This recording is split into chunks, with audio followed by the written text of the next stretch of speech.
We're in Studio City with architect Linda Brettler in her home, the Raphael Soriano El Paradiso, the only extant all-aluminum home in the world, as far as we know.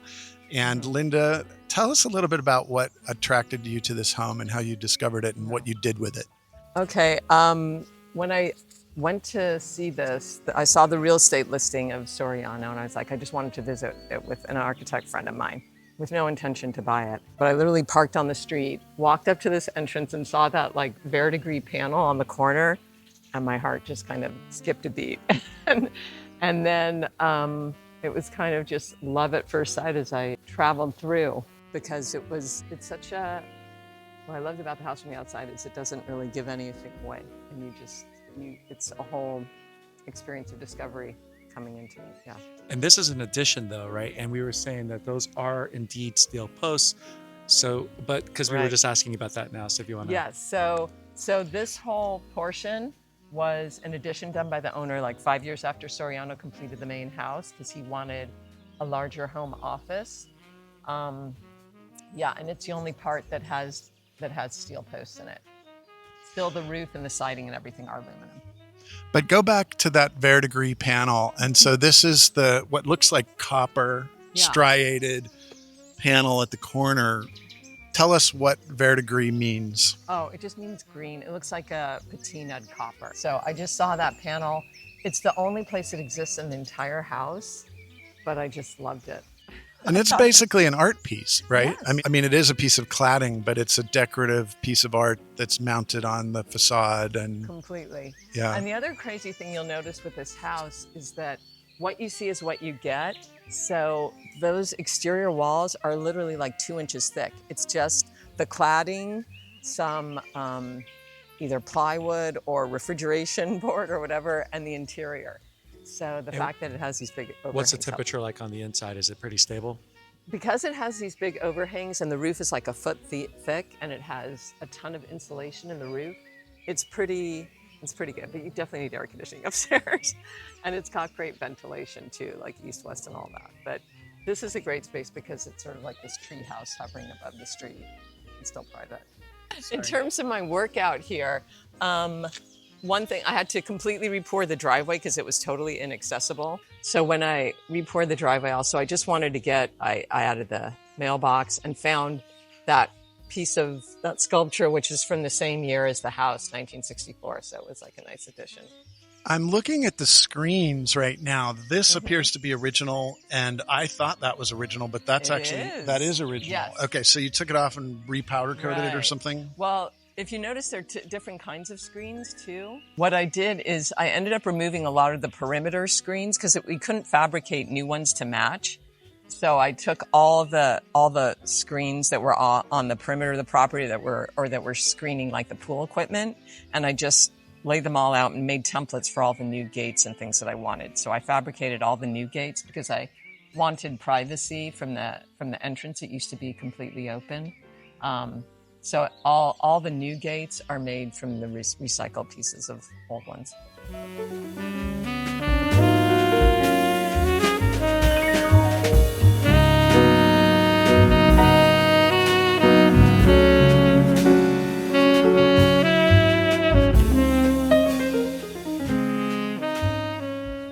So what I loved about the entry too, almost all this landscaping I did, and I wanted it to feel not like Palm Springs Xeriscape, but I wanted to feel like a temple in the jungle because it had this very more elevated feel. So it feels more lush. It's not all desert plants. Yeah, exactly. And that's what the owner originally had planted. So when I added these planters and did all the landscaping, plus used to be able to see the neighbor completely here. So and this is you, right? Is this new board formed concrete or this is original? All existing. Okay. We just stripped it. Was all covered with like ivy, and we stripped it off. We found this beautiful board poured concrete. So we just left it exposed. Love it. Looks good. Yeah. So added these planters and then did all the land. But what I loved is that I feel like with this house, you leave the world behind and you enter this sort of magical zone of this transition into fruit trees and flowering plants. It's really lush. And then the sound of running water. Yeah. And so I added the this fountain too, and I used the same tile I used for the pool, which is like 14 different tiles that I just set into a kind of mural for it. Yeah. And so this is interesting. If I look at this, I think, well, that's clearly original tile because it's, very well matched to the era. And yet, no, you selected it. Yeah. And in fact, I was so picky with this that when they installed it, I realized they had put a couple pieces in, not according. So I made them redo that. And then it's all framed in aluminum too. So, and this was an existing curb, so I could just integrate the fountain into sort of the existing curb and learn how to do a fountain. So what I love is that you don't see the entry. You just have this, and then you turn around the corner, and then you have, it's very layered, the whole experience of the house. So you walk What's through interesting is the entry is great because this skylight is essentially the skylight for this interior space as well, right? Yeah. So this was one that I replaced. This originally had a really ugly, like those plastic bubble skylights over it. And I wanted it to feel very seamless. So I had a new skylight put in and then just put in a plexi panel separating the interior from the exterior. Yeah. And to me, this is a theatrical or artistic moment. You don't really need to have this additional screen, but it creates an exterior inner enclosure. It's about the art of the experience and the transition from outdoors to indoors. Completely. So I said, unlike a lot of other modern houses, which I feel is sort of one-liners, like there's the one great space and that's it. And this house is so experiential. Like you're always moving through, your views are unfolding in front of you. It's not, and also of course like the color and exuberance it's got a lot of individuality. This is kind of interesting because you're inside, but you still feel like you're outside. And to some degree, this almost feels like a terrarium. So the exterior world then becomes like encapsulated. Completely. And then I think I told you that when I got the house, this was an interior space. The whole, you did, yeah, yes. Right. So the whole Soriano had designed it as a courtyard, and I almost killed my contractor by saying I wanted it a sunken courtyard seating. He's like, I have to put sump and blah, blah, blah. I was like, but yeah, I don't want to obscure the view. And all of the paving and everything is new because it had like a 10-inch concrete, completely cracked, horrible paving outside. So we pulled all that up and put like sandset pavers and sort of random textures so that it would withstand all the movement in the hills. And then wanted that seating area to be sunken. But restoring this back to being an exterior space made a huge difference in just how the house felt. And it had another one of those like bubbly skylights, like a 9-panel bubble skylight over there, which we pulled off. And you can see even the whole house functions as sort of a sundial, so that like the reflections of the pool literally travel through the house over the course of the day.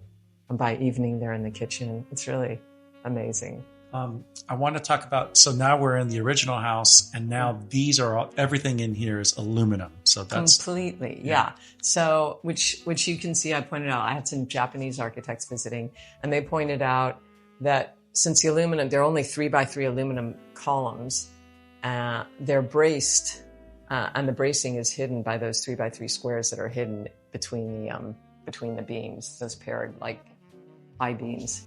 Oh, I see. There's bracing in there. Exactly. Okay. Which it's all very kit parts. Like you can see how everything's put together, which is wonderful, but also maddening in terms of trying to hide anything. Kind of unforgiving. But I am always amazed at the slenderness ratio, the fact that this whole house sits on 3x3 columns made out of aluminum. I mean, that's kind of phenomenal because you would think the weight, even a light material like aluminum still is a lot of weight. That roof all resting on these little pencil thin columns is amazing. Right. Well, the roof can't be very heavy. And as I said, aluminum structures only work with one story because they don't have the compressive strength. But yeah, it gives an incredibly elegant feel. And I think I told you that the owner was an aluminum manufacturer. So that's why it has all these kind of fun and funky, the aluminum screens outside.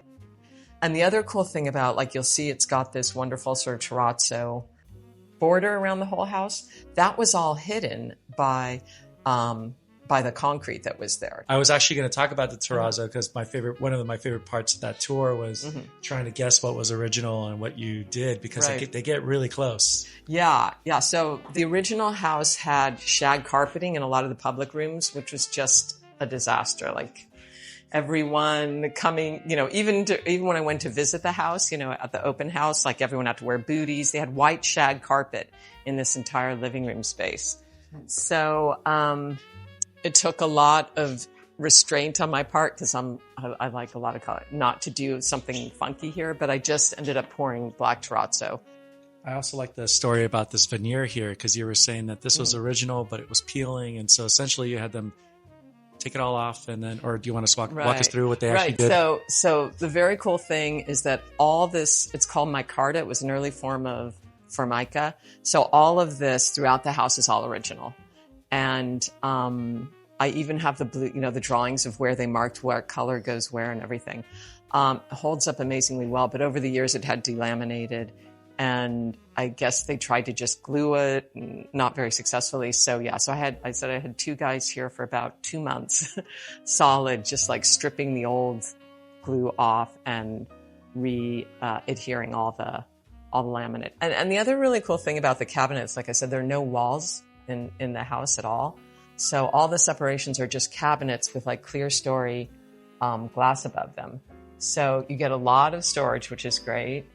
Not a lot of acoustic privacy, but also you get this wonderful sort of layering of all these planes of the cabinets at different heights, and they're really and they're incredibly functional, I like to review the organization. So you enter through the front door, and then what's on this side versus what's on that side of the house? So the courtyard, the whole house is a 10-foot grid minus the courtyard, which is like an 8-foot one. But this is all the public side. So and I love just spatially, it's so great to have the kitchen open to the dining room, open to the living room, and then there's a den in there. So this is all the public space. And then the other side of the courtyard are all the private bedrooms. Yeah. And then the third space is the office up above the carport area. Mm-hmm.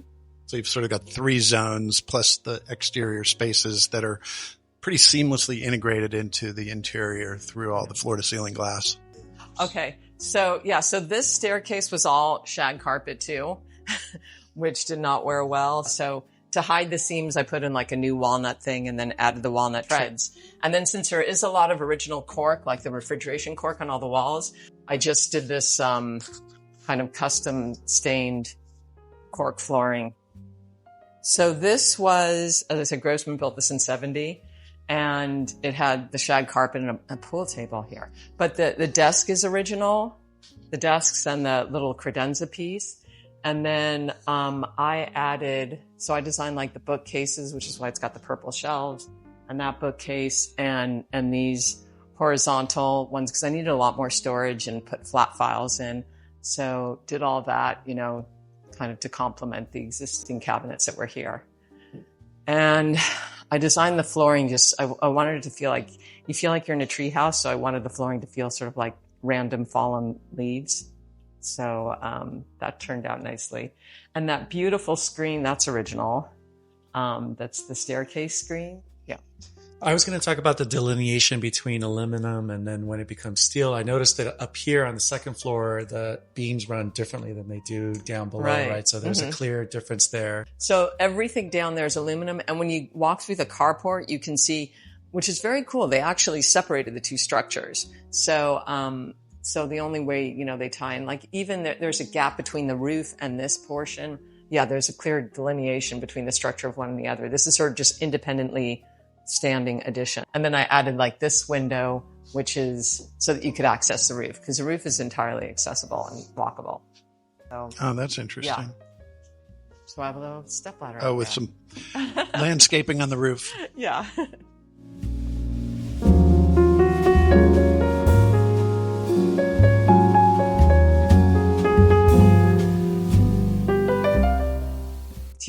The kitchen of the future, right? So when I redid it, none of the appliances were working at the time that I got it. But I was like, I'm going to put an induction thing in because it's very clean and seamless. And then all the patching I had to do, I just used strips of aluminum. That backsplash was really messed up. I just cleaned it up. But it does have a lot of, like, the sinks are original. This hot plate is original. It has like great, it has like all the little breadboards. All of this is original. Oh, wow. And just, no hardware. Everything is just like, angled pulls. So.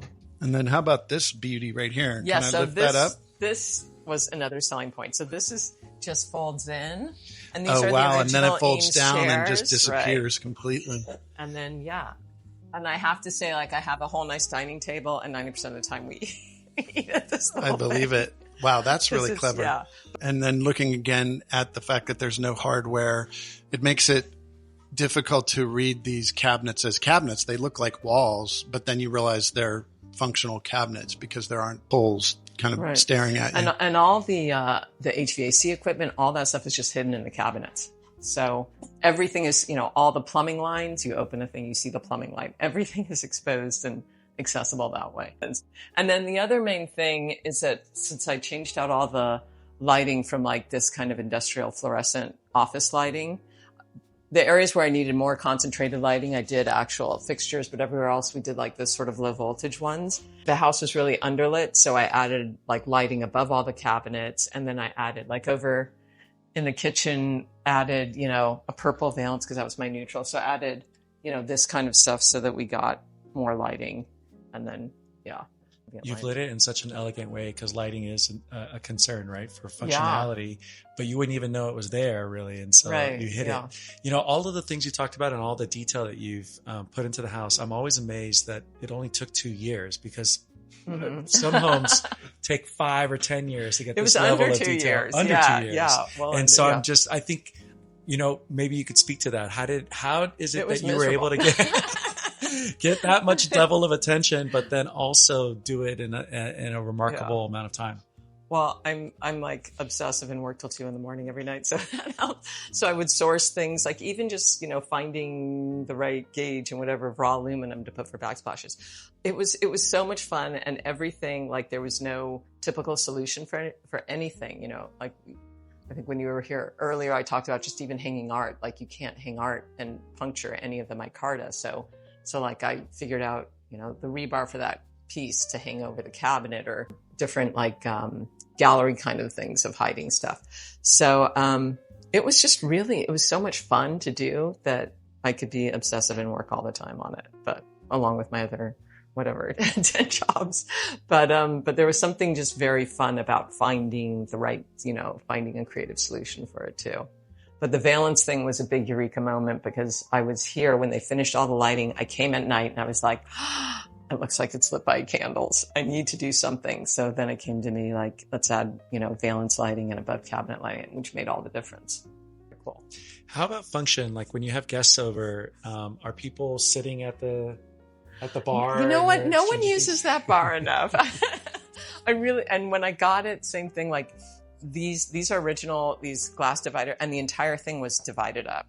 And I was like, I want more visibility and stuff. So I took out all of them except these last 2. They're just some very simple tracks. I just popped them out. I wanted to ask you about these blinds that were coming down. So was that piece of metal that was coming through? Or? Yeah. So the house can get very hot. So I had these wonderful shades made. No, that valance is entirely new, and they just did a great job. I said, I just want it really simple, clear.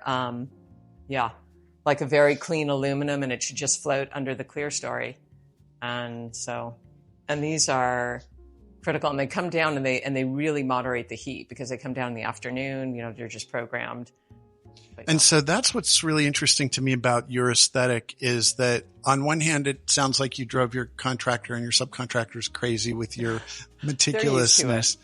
But on the other hand, there's a playfulness to your style that you're not, I love the fact that you just put a raw canvas Millard Sheets mural on the cork with push pins. And so it's not super precious. I feel like you don't take yourself too seriously. On one hand, you are obviously very serious and detail oriented, but the fact that you could incorporate a piece from IKEA, find vintage handles, keep original cabinets and knife pulls, and then put things on the wall with push pins. It's a really playful, works, free right. kind of approach. Like I found this piece that I loved, and like every piece is beyond curated, like, you know, that painting and this, but this one I was like, how am I going to hang this? I wanted it to go here. So like I just devised the rebar thing, which I did little straps, and it's bolted to the top of the plywood so it wouldn't damage the micarta at all. But this kind of thing was fun, just, you know, so every little way to hang the paintings, like even like that one over there is done by different kind of systems to just hide. I'm glad we did stop at this, because it's great, because the rebar has oxidized to become the color of the exactly micarta. Mm-hmm. And then the rebar has a version of life too, because it's got this grain similar to this grain here, and so it's a really nice touch. It almost kind of blends in, and then you're just looking at the art. Exactly.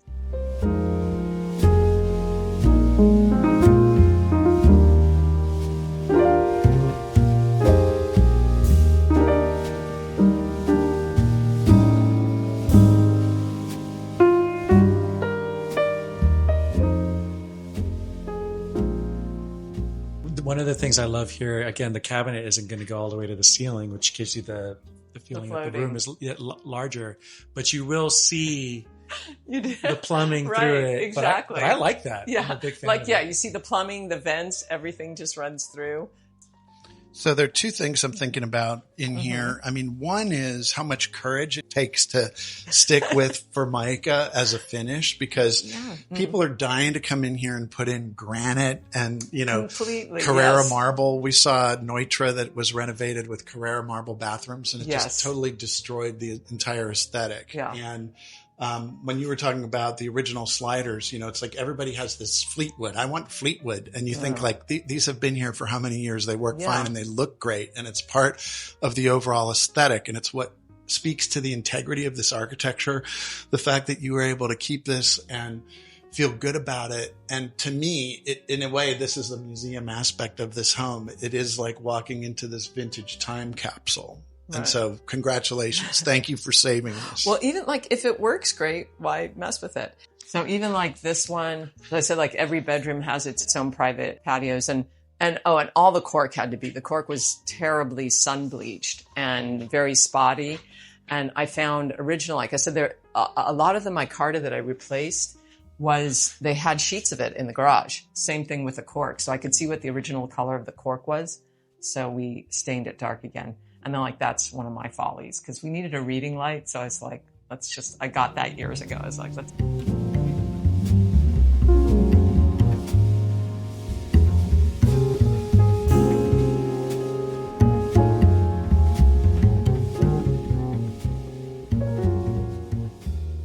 This was Grossman's original office, this space here, which I love, because it's like, that's what I mean, the spaces are so varied. I feel like you're in a little walnut shell. And it's so protected, but this same thing, like the lights, if you have a light on in here or vice versa. And this one's got a great little pass through too. I know, I was going to go. Well, no, you do it, because last time I was here, I opened it, or I couldn't open it. There you go. And so that's one of my favorite things. The primary bedroom is right there, the bed. And so from the office, you can be having a literal dialogue with someone in the bedroom. I was just going to say, what a great office space, though. And I love that every room is oriented towards the exterior. Towards a view, yeah. It has a view. It's great.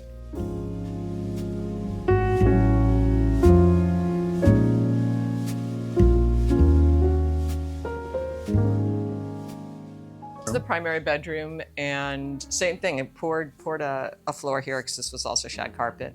These were really ugly fixed windows with giant Wait, gaps. hold on. This is new Terrazzo. Yes, this is new Terrazzo. This is, so to me, that's where I can't tell the difference. Like the bathroom that we just left is identical to this, so you matched it perfectly. And this one I was obsessive. The guy like brought back rocks literally from all the quarries, and I was like, none of them worked. And then he's like, wait, because he he goes, I found one in Mexico, and he showed me. I was like, that's it. Those are the rocks. So, I mean, even being that obsessive about the aggregate in your terrazzo, but it made a difference. That's what's special about being on camera with the architect, because you wouldn't have gotten that story. Like, first of all, Brian and I wouldn't have been able to tell, and then hear that he went to Mexico and found the right rock for you to put in the terrazzo. Put in the terrazzo.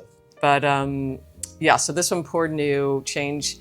I recycled the doors that were in that courtyard that we opened up and put them in here. But since that's an 8-foot grid and this is a 10-foot, that's why I had that extra little panel over there, because it was, you know, a different grid. And that's why these ones kind of have that oxidation on them, because they were exterior. But the amazing thing about this one too is, like I said, once I started sleeping here, I was like, it's not like I'm sleeping in a room anymore. I'm just sleeping in space. It's really an incredible feeling. And now I'm looking at the bathroom. Maybe my favorite moment in the house is this new terrazzo tub that I would have bet money on was original. Well, it semi is, Brian, because the story with this, the cool thing with this tub is that it originally had the same kind of resin tub that was in the kids' room. But the toilet was facing the bedroom, so you opened the door and saw the toilet. So wait, you opened that door and you saw the toilet? The toilet was right here, which is why the toilet holder was right here. I was like, what is like... Some bad feng shui. Yeah, very, very bad. Not to mention bad and I think personal... They had, you know. and then around that corner there was a bidet. This wall wasn't here. And what I designed was this round tub with just this curved wall. And when they pulled it out, they discovered the foundation for what had been an original Roman sunken tub here. So my design was basically what Soriano had originally intended. But same thing, when the contractor was building this, he had built it way higher. And I was like, no. I want it to float down. And I was like, no, I want to see. So I had to match the height of this. And so tell us about, is this Corian? It's a form of Corian, and it's great too. It's held up. And was like this was original? This is all original. Oh, Sink's original. I just changed out the faucet because that wasn't working. And then you have these lovely little details like, you know, swivel, these little swivel things, and I was looking at that in the kitchen too. I think there's a built-in tissue paper holder and the phone thing. And then I also love it because I was like, why did they open these up this way? And it's obviously so like when you're standing here, you can have your 3-way mirror. Yeah. So really, really clever details and a lot of storage. Yeah. It's so well thought out. Before we go outside, I want to talk about closet space, because a lot of the times people are designing these walk-in closets, but here and in the hallway, they've done this kind of very smartly. Yeah, it's really funky. I mean, everything is hidden in the house, including this. Yeah.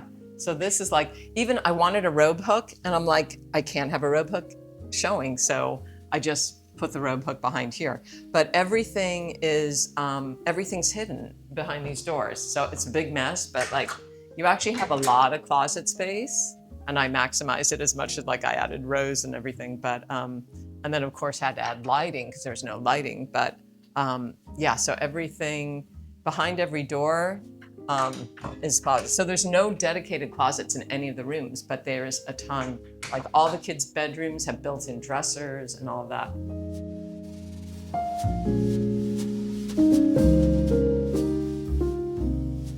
The one thing I did want to add an outdoor bathroom, and I found this amazing, it's by Patricia Iroquois, whatever. It's very cool breeze block because it doesn't have any grout or anything. So you just set it in this frame, which is like an Ipe frame. And then on the inside was cool because I just put, same thing with plexi, I just put like a plexi panel for privacy and left it open above there. So, and then just added like this other space here there's a shower in there, but there's a bathroom in here. So same kind of idea of just, you know, the translucent glass stuff. So it feels very open. But the other thing is that the pool was totally falling apart too. And I added the jacuzzi, which I spent a lot of time figuring where I wanted to put it, and then that bar area. And so I can't believe that bar is not original because it's got the same roof/ceiling detail. Yep. That screen was there, but not the bar. So that was where all the pool equipment was. Okay, this beautiful. Which was like the worst. Yeah, your view was to the pool equipment, and it was very noisy. So I was like, So I played around a lot with like where the bar, I knew because I had a bar at my own place and it's just really fun to have. And that's like the best view of the house is from there and where the jacuzzi would go. But yeah, so, and then this is all the tile that's in that fountain. I drove the tile guys crazy because like I said, there's 14 different kinds of tile here and it works in this like whatever 9-inch module. So I laid them all out and they're like, are you kidding? I was like, yeah, just do it randomly, you know, this way. But it turned out really cool.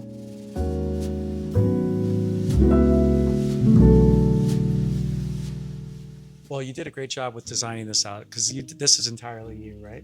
Yeah. So I wanted it to feel floating. I found one aluminum guy to fabricate. Even the benches are fabricated out of aluminum. And I did like many mock-ups in plywood to get the exact right, you know, angle and all that stuff. But yeah, but these are aluminum and then I just put, you know, and then I designed it so that it wouldn't have any legs or anything. The whole thing is just cantilevered on that beam that runs underneath. Got it. Well, I just wanted to start off by saying, or end off by saying, thank you so much, Linda, for your time today. This was a wonderful tour. I feel like this is probably going to go down as one of our best tours that we've ever done, really. Didn't you want to talk to the kids? We do. That's our second video. So okay, great. If you enjoyed this conversation, stay tuned because we're bringing in the adult children for another conversation about what it's like to actually live in this architecture. But no, congratulations. You've done just an amazing job respecting the original architecture and, you know, bringing it into the new millennium. And it's like I can see the imprint of your hand, but it's not egomaniacal. You know, it doesn't scream like this is the Linda Brettler house, although it clearly is. And that's such like a knife edge to walk that. It's a balancing act of allowing the original architecture to speak and then having your own creative input. So high five on your great work here. Yeah, and I gave you the abridged like 2-hour tour instead of the 5-hour one. Any last minute words or? No, just thanks. And I totally do, like I've had lots of tours here and stuff like that. I feel like I love sharing it, you know, because I'm like, yeah, you have a place like this, you totally want to share it. That's wonderful. Yeah.